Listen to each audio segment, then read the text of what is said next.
salary negotiation, salary negotiation, salary negotiation. This is something that we are not going to be able to avoid, okay?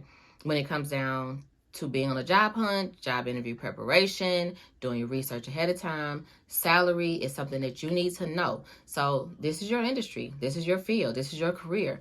It behooves you to do your research and learn all about it professionally and salary wise so that you know that you are in the right range, okay? So let me just start off and let you know the first step in salary negotiation. The first thing I want to say out the gate is you don't ask about salary until it's brought up to you.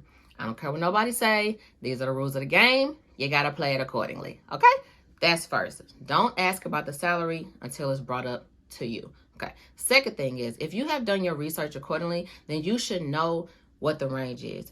You want to go to the Bureau of Labor Statistics. You want to go to ONET Online. You want to go to salary.com. You want to go to Glassdoor. There's too many different resources that will provide information about your salary range and your industry, where you're located globally. Too much information. That's all I got to say about that. Okay.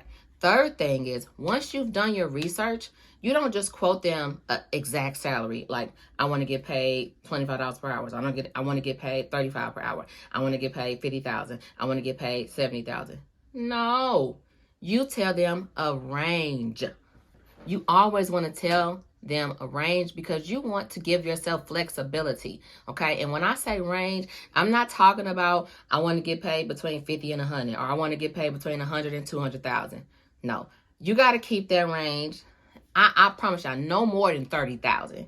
Like, for instance, want to get paid between 70,000 and 100,000. Even that's too big, if you ask me. I always say keep it to 20,000 tops. So if it were me, I would say, I want to get paid in between 90 to 100,000, or 100,000 to 120,000, or 150 to 170. You want to keep it.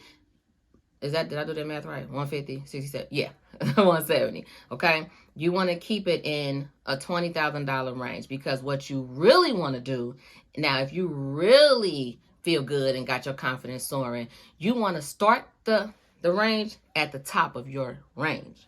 Does that make sense? For instance, if you know for a fact that you cannot get paid no less than $120,000 a year, according to all your research and all your calculations, then you start your range at the top. Your minimum is the top of your range. So your range is between 120 and 140,000, okay? Not 100 and 120, because 9 times out of 10, they're not going to give you that top of the range, okay?